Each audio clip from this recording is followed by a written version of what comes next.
Halo, bertemu lagi dengan saya Ririn dengan channel saya Mata Hati. Di sini saya mau mengasih tahukan kepada teman-teman, terutama teman-teman swasta atau ilegal. Nah, di sini saya mau memberitahukan, tahu kan, pulang secara sukarelawan berakhir pada bulan ini, bulan 3, tanggal 31. Nah, sebelumnya saya mau mengasih tahu, pulang sukarela itu apa sih? Kebanyakan ada temen yang banyak tanya, Mbak, saya pulang secara sukarela. Maksudnya apa itu? Sukarela, saya beli tiket, udah pulang tanpa ketangkap. Wah, bukan seperti itu ya pulang sukarela itu. Pulang sukarela itu artinya itu sebelum pulang dengan membawa tiket, paspornya masih berlaku atau SPLP, ke tempat imigrasi yang ada di bandara atau di pelabuhan yang ada tempat imigrasinya kalau kita mau naik perahu atau kapal feri. Kalau naik pesawat, Kunghang ya, airport, bandara. Nah itu tadi yang namanya pulang secara sukarela selama ada waktu yang ditentukan oleh pihak imigrasi atau departemen kehakiman.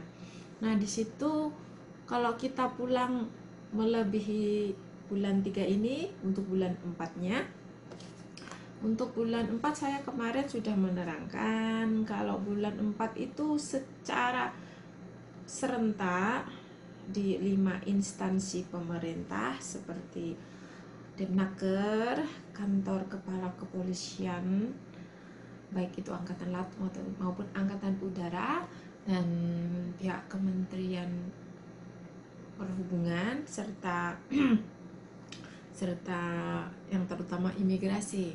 Nah, di situ mereka bulan 4 mulai gencar-gencarnya karena tidak ada yang pulang. Nah, di sini selama tahun tahun 2018 bulan 10 sampai tahun 2019 bulan 2 ini tercatat orang yang pulang sukarela itu mencapai 34.713 orang.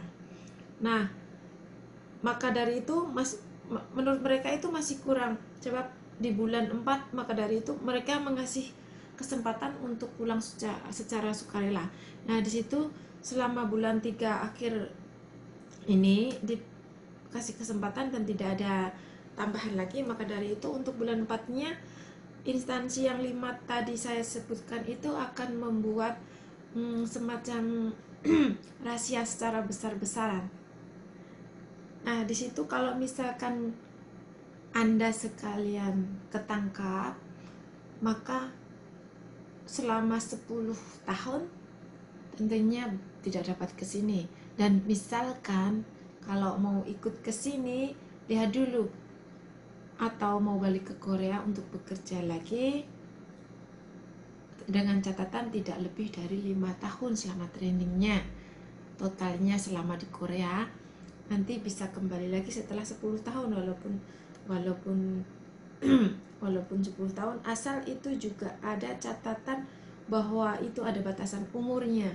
Umur tahu sendiri kalau di Indonesia 39 tahun catatannya, lebih dari sebenarnya sih 40 tahun untuk Korea, tapi kalau orang Indonesia biasanya 39 tahun ya.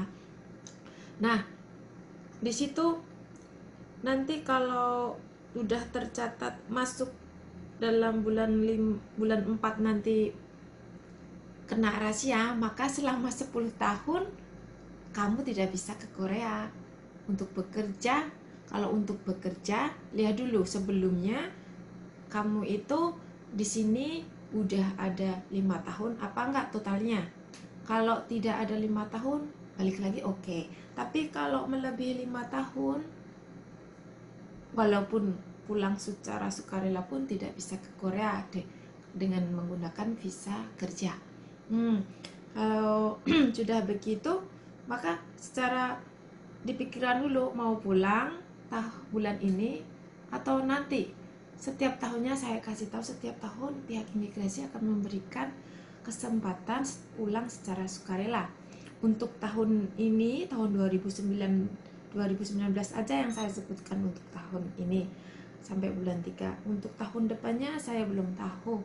Dan untuk bagian Gwangju selama seminggu setelah misalkan tercatat atau kena rahasia, kalau mau ngunjungin temennya, kalau bisa sebelum hari Jumat. Sebab kenapa? Hari Jumat itu kebanyakan 90% orang yang kena rahasia sebelum hari Jumat itu ditampung dulu di imigrasi Gwangju. Nah, setelah ditampung, maka mereka akan dikirim ke Yeosu untuk hari berikutnya, hari Jumat. 1 minggu sekali mereka akan dikirim ke Yeosu untuk pemulangan ke Indonesia atau ke tanah air. Kalau misalkan mau jemput, jangan lupa sebelum hari Jumat. Nah, semoga informasi ini bisa membantu kalian semua. Terima kasih.